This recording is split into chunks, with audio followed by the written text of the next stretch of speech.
حیدرآباد میں خدمت خلق فاؤنڈیشن کے تحت امدادی پروگرام کے شرکاء سے ایم کیو ایم پاکستان نے کنوینر ڈاکٹر خالد مقبول صدیقی نے خطاب کرتے ہوئے کہا کہ ہم نے پہلے خدمات کی بنیاد رکھی، اس کے بعد سیاسی جدوجہد کا آغاز کیا۔ ہم پاکستان اور جمہوریت کو بچانے کے لیے ہر قسم کی قربانی دینے کے لیے تیار ہیں۔ آج بھی خدمت خلق فاؤنڈیشن حیدرآباد اور ایم کیو ایم حیدرآباد نے مل کر اتنی بڑی تعداد میں یہاں کے مستحقین کے لیے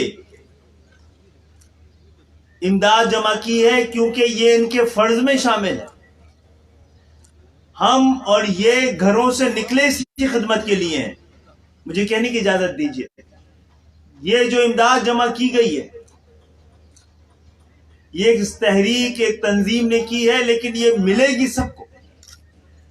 اس پہ کسی زبان کا نام نہیں ہے، کسی قوم کا نام نہیں ہے، اس پہ کسی ایک کا حق نہیں ہے۔ یہ پاکستان کی تمام ضرورت مند جو اس شہر میں رہتے ہیں، چاہے کوئی بھی زبان بولتے ہوں، انشاءاللہ تعالی یہ امداد ان کے گھروں تک پہنچے گی، ان کی عزت نفس کو متاثر کیے بغیر۔ اور ہم یہ چاہتے ہیں کہ خدمت کے اس دائرے کو حیدرآباد، کراچی، میرپور خاص، نواب شاہ، سکر، ٹنڈو الیار، ٹنڈو جام سے پھیلا کر پورے سندھ تک اور پورے سندھ کے بعد پورے پاکستان تک پہنچا سکے۔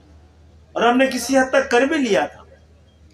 پشاور میں ہماری 2 کلینکس تھی، خدمت خلق کا آفس تھا، جو حالات نے بند کروا دیا۔ ہماری امید اور کوشش اور خواب یہ ہے اور یقین یہ ہے کہ ہم جہاں جہاں بھی ضرورت مند بستے ہیں، جہاں جہاں بھی غربت ہے، جہاں جہاں بھی عام پاکستانی ہے، وہاں تک ہماری محبت کا یہ پیغام، ہماری جدوجہد کے ثمرات اور خدمت کی یہ جذبات پاکستان کے کونے کونے تک پہنچ سکے۔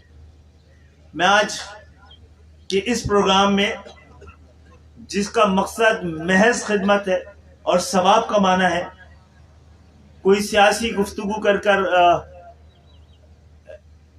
اس کے رخ کو تبدیل نہیں کروں گا۔